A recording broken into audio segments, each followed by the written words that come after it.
maanta oo bishu tahay 6 bishii September 2020 sidii caadada ahayd waxa maanta aan ku qabanay xarunta maamulka gobolka Bari Boosaaso shirki golaha horumarinta gobolka Bari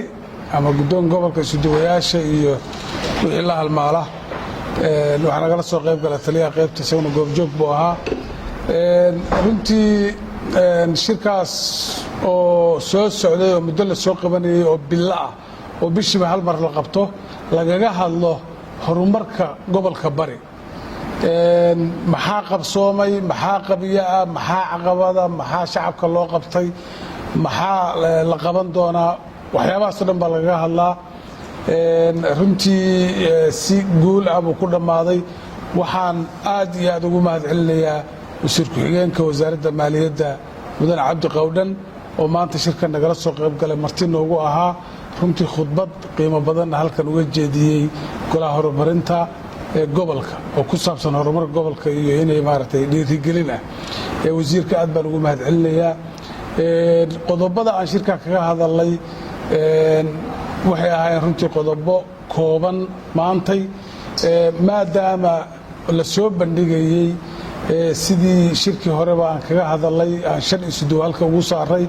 qorshaha dhabta ah ee horumarinta gobolka Bari in la soo diyaariyo sanadka soo socda isuduwayaashii maanta waxay soo bandhigeen qorshihii horumarinta gobolka Bari waxaana halkan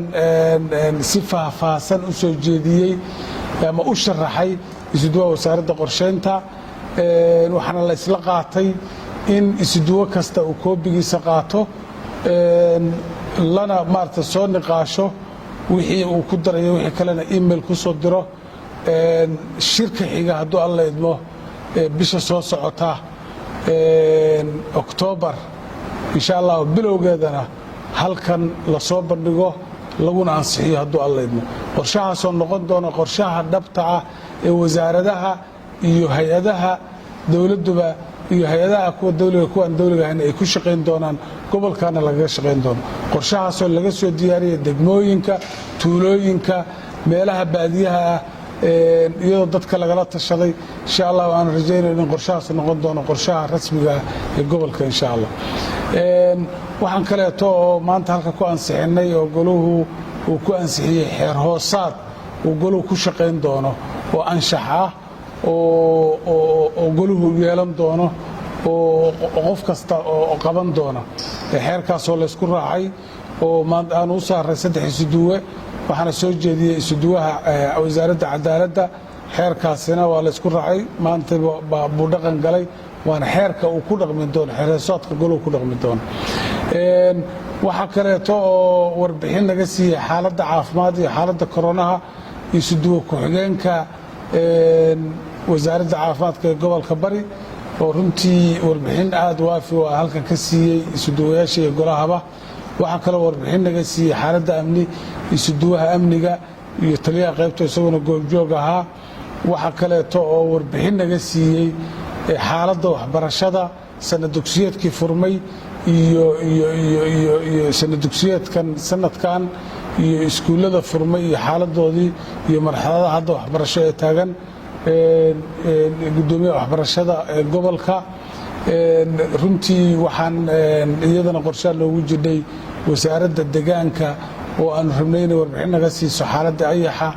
iyo roobabka oo bilowday iyo xaaladda xaalufka laakiin nasiib wanaag waxay ku maqan yihiin isduwi ku maqan yahay degmooyinka gobolka isagoo qiimeyn ka soo samayn doona isaga iyo tiim la socdaba xaaladda ayaxa gobolka xalay iyo maantana waxay marayeen degmada isku shuban ayay hadda sii marayeen marka guud ahaan waxaan oran karaa shirkaani waa shir miro dhal noqday waa shir aan insha Allah hormuud u noqon doona gobolka waa shir muhiim ah gobolka horumarkiisa lafdhabar u noqon doona cid alla iyo ciddii shacabka ka tirsanna aan rajaynayno inay isuduwayaashooda iyo golahooda horumarinta wixii jira iyo wixii caqabada ah iyo wixii dhinac kasta ay ka tabanayaan ay la soo hadlaan la soo xiriiraan si shirkan bil kasta dhici doona loogu falanqeeyo waxyaabo badan oo runtii lagaga hadlay baa jira shirkan oo kale maantay waxaana ka mid ahaa isuduwayaasha caafimaadka iyo waxbarashadu waxay ka soo jeedeen halkan inay jiraan dad sameeya ama furta iskuullo ama goobo caafimaad ama goobo waxbarasho sida dugsi quraanada oo kaleeto oo sida wasaaradda cadaaladda khuseeya iyadoo aan fasax looga haysan wasaaradaha taa waxaan leenahay waa uga digaynaa waxaan leenahay cid kasta oo gobolkan ka furanaysa iskuul ama rabta inay waxbarasho ku soo kordhiso ama rabta inay malcaamad ku soo kordhiso ama rabta inay goob caafimaad ku soo kordhiso waa inay diiwaangelin samaysaa ama degmada ha noqoto ama wasaaradda markaas isuduwaheeda inay iska diiwaangeliso oo ay wasaaradda la soo xidhiidho ciddii aan isdiiwaangelin waxaan u aqoonsanaynaa cid ma garanaysaan habkii sharcigaha soo marin goobteedana wax laga qaadi doonaa tallaabada ku habboon taas oo loola dan leeyahay in la ogaado xaaladaha ay ku sugan yihiin waana nidaamka dawliga ah taasna waxaan leenahay qodobadii meesha laga hadlay bay ka mid ahaayeen taliyaha qaybtu waxyaabaha uu nala wadaagay insha allah go'aamadoodan aan soo saari doono waxaa ka mid ah arrimaha foojargaraynta dokumentiyada shirar gaar aan kaga hadli doonaa laakiin waxaan leenahay cid kasta oo lagu qabto dukumenti dawladdu leedahay ama wasaaradda ha lahaato ama boliis ha lahaado ama qaybaha kala duwana dawladdu ha lahaato ciddii lagu qabto dukumenti aan dawladdu lahayn ama foorjargaraysa hadda sharcigu wuxuu ka qabaa ogtihiin sharcigaa lala tiigsan doonaa hadduu alla idmo